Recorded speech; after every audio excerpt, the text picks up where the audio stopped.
Avi Meyers, Northtown Neighborhood News Magazine, a presentation of Sonny Hirsch and myself. Dial us up on the web at www.ntnm.org, communitypolicingcaps24.org. Jewish Chicago at this point is already at the printer. If you're watching this, well, no, as a matter of fact, no, this Jewish Chicago, if you're watching this on air, you better call right away if you want to participate. But it'll be out within a few days. So anyway, thank you very much. Your participation has been great. It is a pleasure to introduce you to the 12th Sub-Circuit is where all the action is. There's actually 4 races. Things are slow throughout the county, but in the 12th Sub-Circuit, they're just hopping. And it's a very exciting time over there, and there's a lot of energy, and I think it's a very exciting area, too. We had her on in the primary, and I believe we endorsed you, if I'm not mistaken. Yes. Okay, and that is Carrie. Are you on the bill? Well, it's Carrie Hamilton. Like the musical. Right. Oh, very good. Yes. And the very first Secretary of State of the United States. Exactly. Right. Okay. Well, thank you very much for being here. Thank you. It's a pleasure. Thanks, Avi. I'm happy to be back. My pleasure. And why don't you tell us where the 12th Sub-Circuit is? Sure. The 12th Sub-Circuit is the northernmost part of Cook County, so it obviously starts at Lake Michigan. And we go west through Glenview, Northbrook, all the way through Mount Prospect and Arlington Heights and part of Wheeling. And obviously Lake Cook Road is our northernmost line. And then we go down to part of Des Plaines, and then we go back to part of Kenilworth.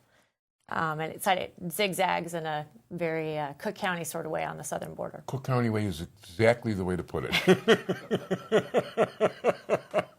Well said.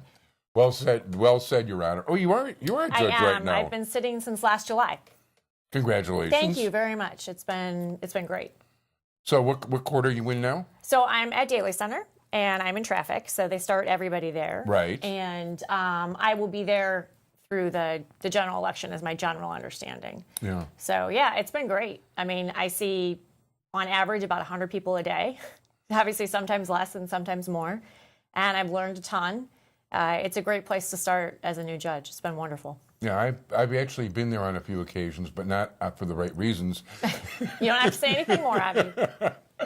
Okay, so what were you doing before you became a judge? I was at the U.S. Attorney's Office. So I was a federal prosecutor for 14 years. I spent most of my career there, yes. When I left, I was supervising public corruption. So I prosecuted the Rod Blagojevich case and a number of other, large cases. And, I had a great career. I was also the program coordinator there for violence against women, human trafficking, child exploitation, and I started a program to combat child prostitution. All very needed stuff. Yes. So it was really very rewarding and very challenging, and I probably would have stayed there much longer, but then this opportunity came up, and I jumped at it. Yeah, judge is nice, and I'm sure you're dealing with the slightly better graded people in traffic court than you were with the human trafficking and child prostitution. Yeah, it's all relative. But, I mean, traffic court is great because it's a lot of people who, it's their introduction to the system, right? That's how we see most of the people is in traffic court. And so I feel like it's really hands-on public service. I feel like people come in there, they're often scared. They don't know what's going to happen. They don't have an attorney. And a lot of people have very negative preconceived notions of the way things are going to go in court. And so I'm able to leave every day and feel like I made a difference. Not a huge difference, but a little difference in a lot of people's lives. And obviously, not everyone leaves happy if I find them guilty of something. But I always take time to explain why I've made my decision. And I look people in the eye.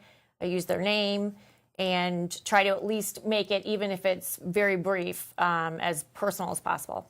I think that's really nice. I like that. Judges make differences. I mean, I remember the first time I was in traffic court.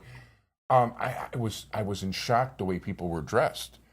I mean, it is shocking. I'll give you that. I mean, my mother told me I was like 18 years old, so you're putting on your best suit, you're making sure your shoes are shined, all the rest of it. So I'm all spiffy, and I go there, and it's like, huh?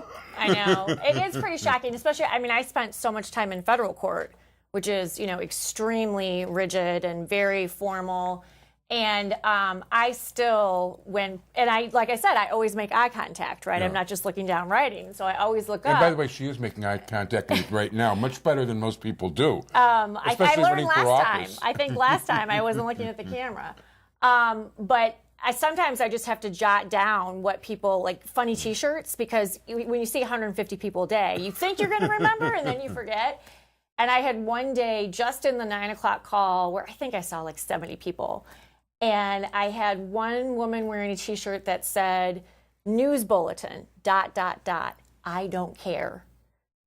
And so I thought, oh, she's going to be difficult, right? And Yeah. so she gets called, could not have been any sweeter, was so respectful. Like, I don't know if she didn't realize what she was wearing, or it was, and there were a series of those that day, and none of them were remotely what I was expecting. I thought like they were going to be That's interesting. unhappy. A lot of people come with the T-shirt, "Only God can judge me." Yeah. And, you know. Really? Yes. Yes. And, you know, there have been a lot more interesting ones than that, but for cable, we'll leave it at that. Yeah, it's interesting that you're a good judge of you're a good student of human nature. I can tell that. Very few people. I've never heard that from anybody before. I occasionally see an interesting T-shirt, but I usually just goes right away. Well, and it's interesting because most of the people in the courtroom who are working there, you know, they've been working there for decades, right? And so during a break, I would stop and say to everybody in there, like, "Okay, what about those T-shirts?" And people would say, "What are you talking about, Judge?" And I'm like, "Oh my gosh, you know, did you not see the T-shirt that said, 'I'll start listening when you start making sense'?" Which is truly one of the same ones, and, you know, everyone dies laughing. And so now there are a couple courtrooms where people are starting to notice. And, but it does make a difference. And look, I think the reality is, particularly in traffic court, a lot of people are there because they don't have money, right? They don't have the money to pay a ticket straight away.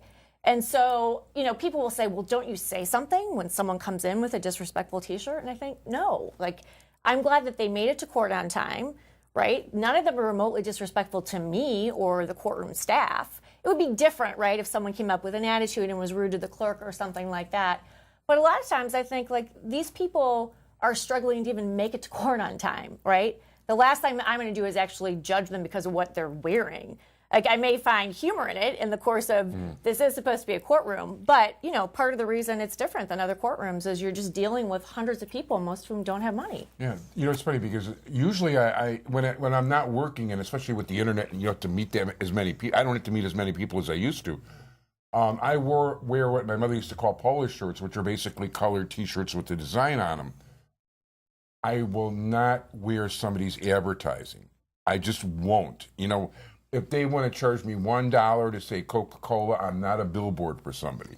I absolutely refuse to do that. I don't want to take up your time, but you know what? You got some pretty high bar rankings, don't you? I did. Ratings. So I actually received highly qualified from the Chicago Bar Association, Which is about as well as you can do in any single possible bar rating. They're the single most respected bar association going. And it's actually a very small percentage of candidates who get that. And part of what they do is they talk to everyone you've tried cases with and against. They talk to opposing counsel in cases that you didn't try, but they worked a lot with you. They talk to judges. And so, you know, and then they don't just talk to people you've put down on your application. They really branch out and they try to hear from as many people in the legal community as possible to really find out what you were like kind of over the course of your career in all different aspects. So I'm very proud of that. And it's a very thorough scrutiny. That I can tell you from having actually talked to people who do the scrutinizing. Yes. Anyway, I'm sure you have a website. I do, hamiltonforjudge.com. hamiltonforjudge.com, and people can contact you through that if they want to? Absolutely. Yes, that's the And best. do you have a Facebook page? I do. Yes, Citizens for Carrie Hamilton. Citizens for Carrie Hamilton. Carrie Hamilton, running for Judge 12 Sub-Circuit, highly rated, very entertaining. Learned a lot about the T-shirts. Thank you so much. All right, thank you, And Avi. please give your husband my regards. I definitely will. Okay, Thanks thank so much. you so much.